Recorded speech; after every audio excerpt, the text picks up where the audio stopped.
I'm going to tell you about exactly what's happening in the world right now. Donald Trump is a wrecking ball to the spirit of political correctness. I prophesied it so accurately in 2016.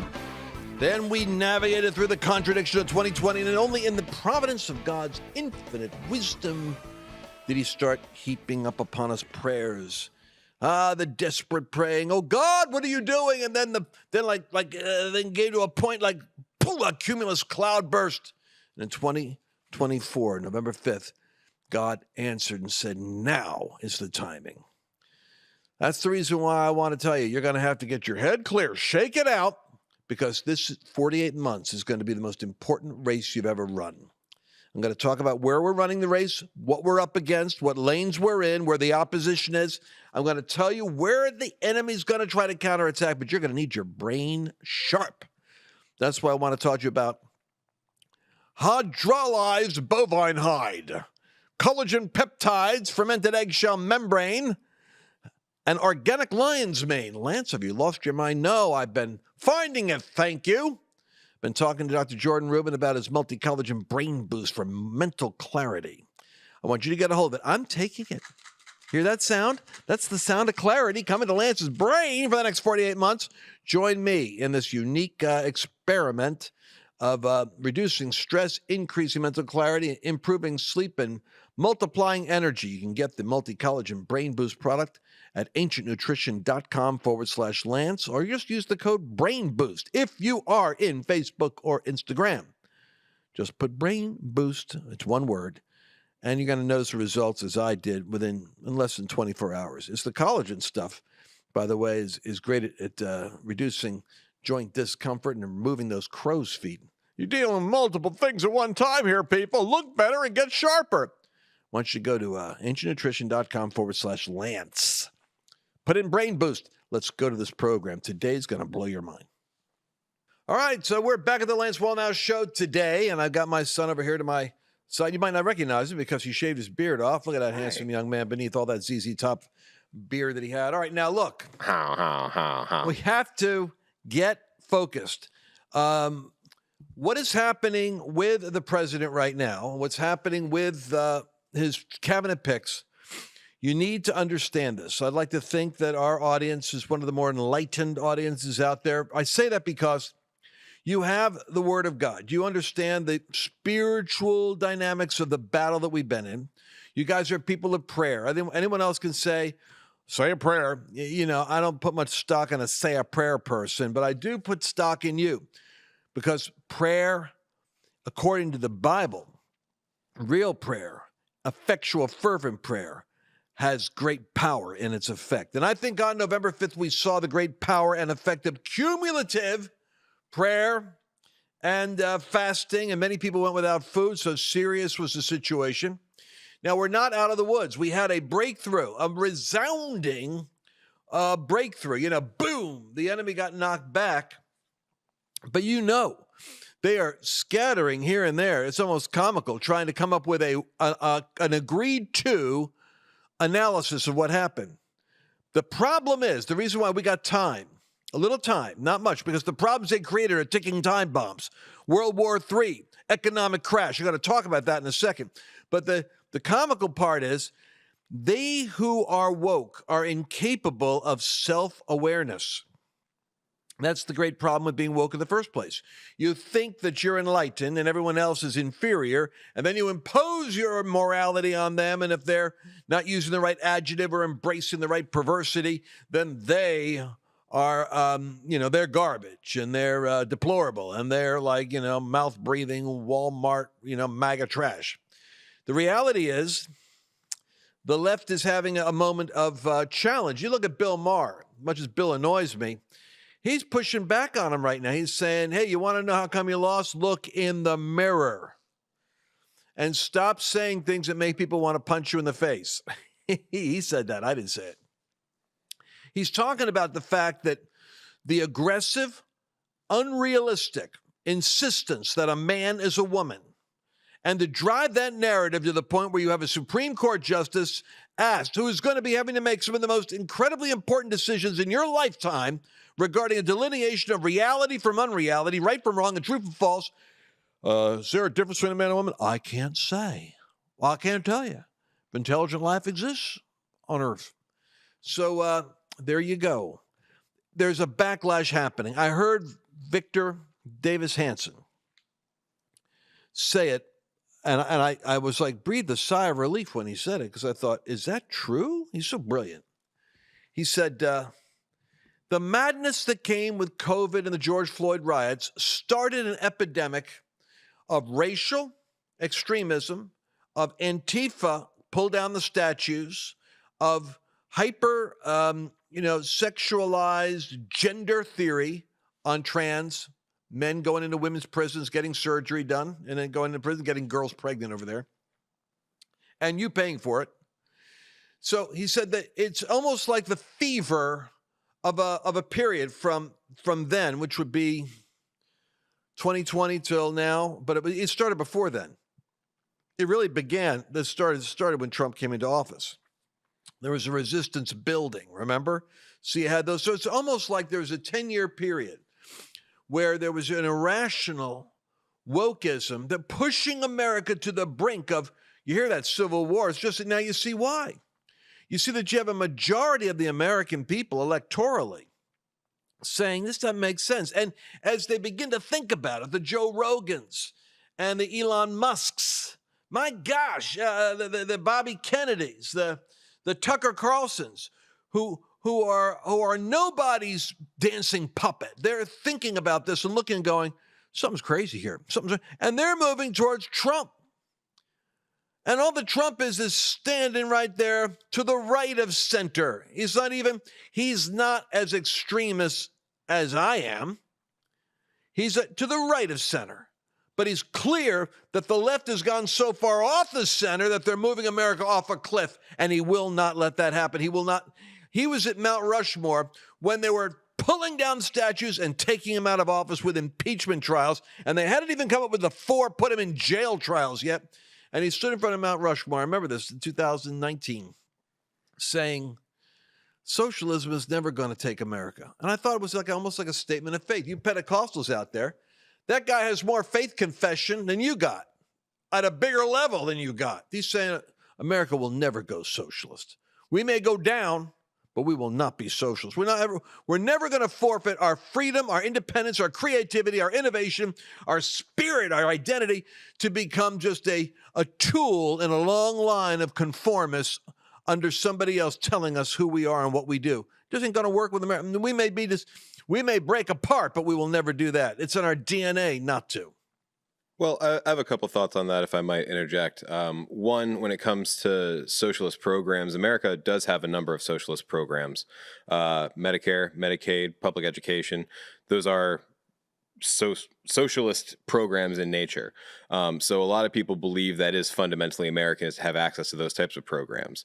But when it comes to the education sector, I was always convinced that the reason that we do group projects in school is to learn that socialism doesn't work. And yet we still do the socialist programs, and we still have these group projects that inevitably a minority are going to be carrying the rest of the crew or the team through in order to get a good grade, but most of the people in that group are going to be slacking. So, just some initial thoughts on socialism in America. Yeah, well, so now the only thing I would push back on is America's not a socialist country. It's becoming socialist, but it is not socialist because it's not based upon the premise that the government is there to be the nanny state that makes all the decisions for you. And it doesn't want to punish capitalism and innovation. It wants to encourage capitalism and innovation. That's the essence of what capitalism is. Well, in theory, yes, but not in actual practice. The government has the right in order to, not even in order, but the government has the right to take ideas or IPs that could be deemed disruptive technologies, buy them out from the person, and then no longer actually allow them to benefit the society as a whole from whatever those things are. To go yes and no. Okay. So, well, I don't want to take a whole show having a family discussion, though, on what you and I might disagree. This is America. I know. This is America, and it's the holiday season. This is Thanksgiving. But I will say this. The National Education Association was actually started in the 1980s. It wasn't a founder's vision for how education is run. The federal government has always been in a tension with the 10th Amendment, which is the states' rights, And so the federal rights and the states' rights have always had this kind of dynamic tension. There are times when the federal government needs to have the ability to bring conformity with the states, and that's would be Lincoln insisting that the states all stay in the Union. When they said, we're exercising our right to leave. He goes, no, you're not. You can't do that. On the other hand, there are states' rights, such as if a state wants to have cannabis or if they want to have certain laws regarding marriage. Well, the state has a right to sovereignly come to its own legislation.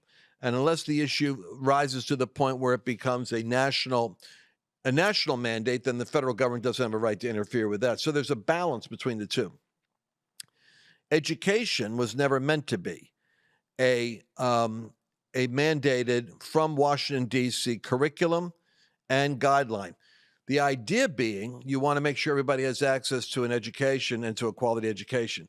But when you've got the United States ranked like, 19th or 13th or 18th in literacy and in math in the world, but you have the highest amount of money spent, the problem isn't the money. The problem is the centralized government control of the administrative state over education. So Trump is proposing that it gets broken down. Now, who did he put in charge of the education department? Do you know? Not off the dome. Vince McMahon's wife from WrestleMania. Oh, good. It's Linda McMahon. Excellent. So who better to deal with concussions? Linda is authorized to put the smackdown on the education mountain. And that's going to, you're going to watch here's the point that I want to make. I got like 2 minutes left of this segment, and I haven't made it yet. Every institution is right now under Reformation siege. Your prayers have been heard. There is a Reformation happening to dismantle the stranglehold on education. These are complex subjects, and I don't expect us all to become experts in every facet. I certainly am not. But going from being a preacher of the Bible to being a political commentator, applying it prophetically to what I prophesied would happen with Trump, I found myself in the vortex of having to raise the bar of my understanding about what's going on in the world. I don't think it's a bad thing. I think Christians can only pray intelligently if they're informed accurately.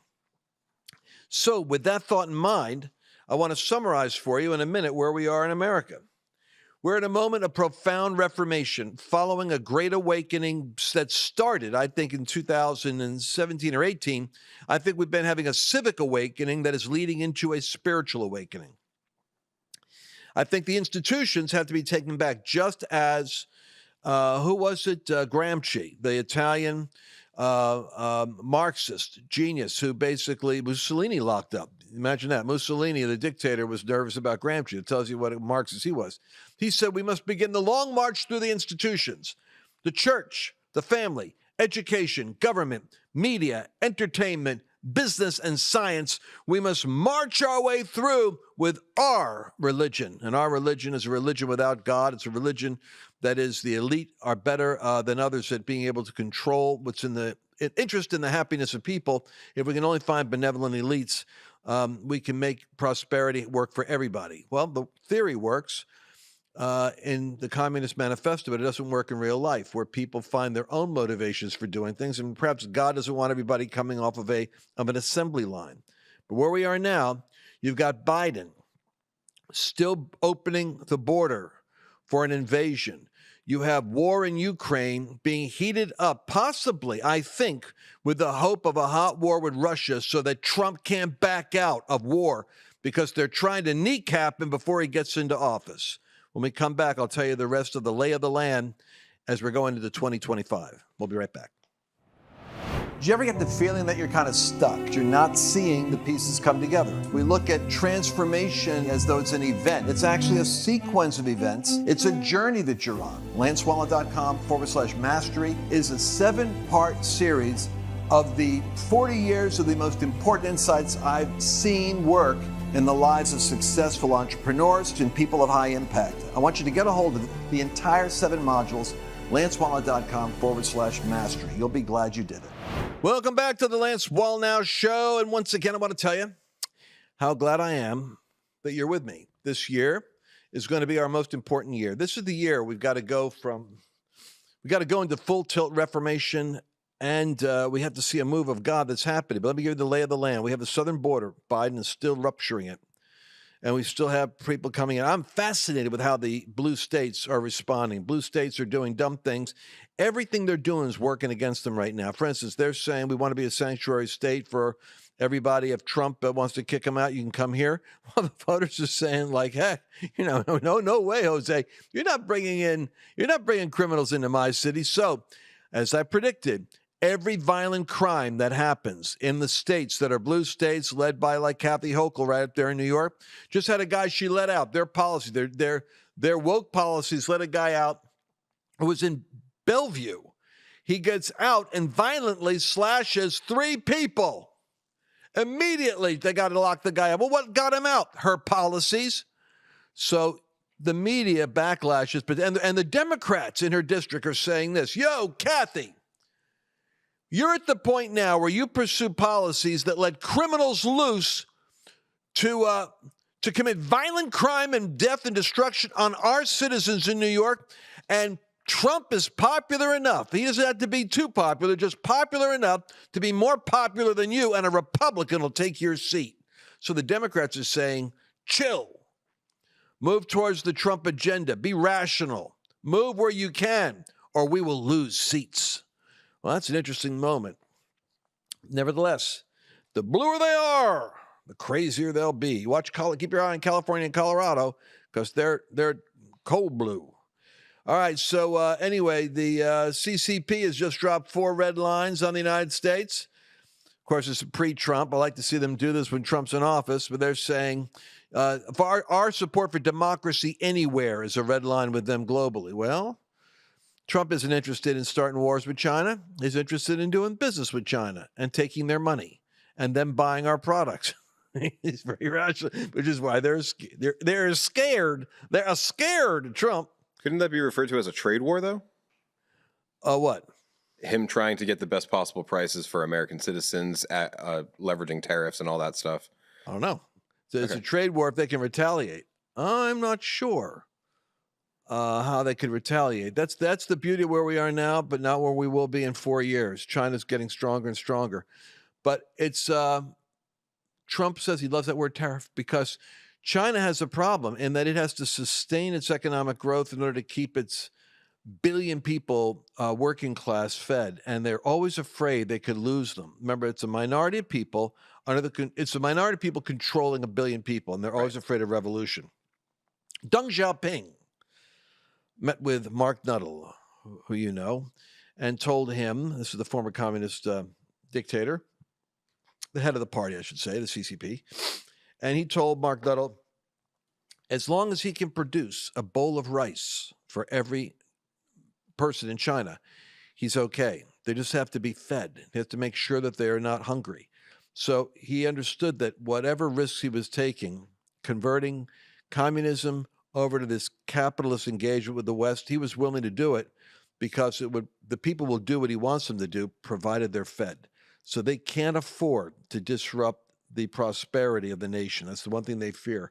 So Trump has the strength in that. Biden would never. Democrats don't know how to use that strength. Trump does. Every 100 days, we have $1 trillion added to our debt. All of a sudden, you're hearing Morning Joe and the rest of the news anchors talking about America's deficit, America's debt, America's debt. Yeah, they didn't talk about it for 4 years. Now they're bringing it up because Trump has Elon and Vivek and his new Treasury Secretary on this thing. By the way, let me say, this guy, Besant, who is the new Treasury pick, true to form, this is so annoying. So annoying. I don't want to bring it up to you. But I'm in these preacher chat threads. I got them. They're not listening to my podcast, so I can tell you what I'm thinking. And you know what? They're silent. They're silent during the election.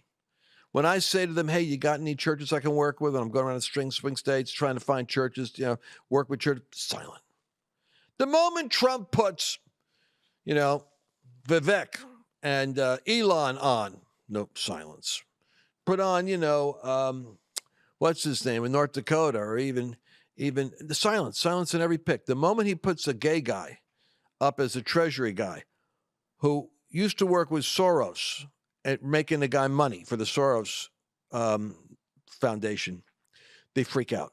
It's like, it's like the only thing they can respond to is a gay guy in the cabinet that Trump put in. He used to work with Soros. It's so frustrating. So here's the reality about this guy, Besant.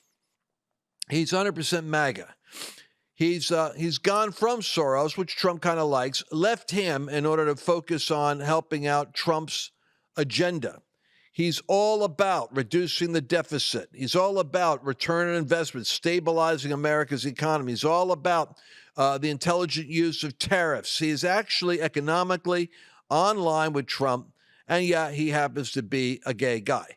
So, but if that's the only time that you ever wake up is when you hear the name Soros and you hear the word gay, you're not deep enough. And pardon me if this is an insult to you, and especially if you're a pastor, leader, writer, journalist, or teacher in the current ecclesia.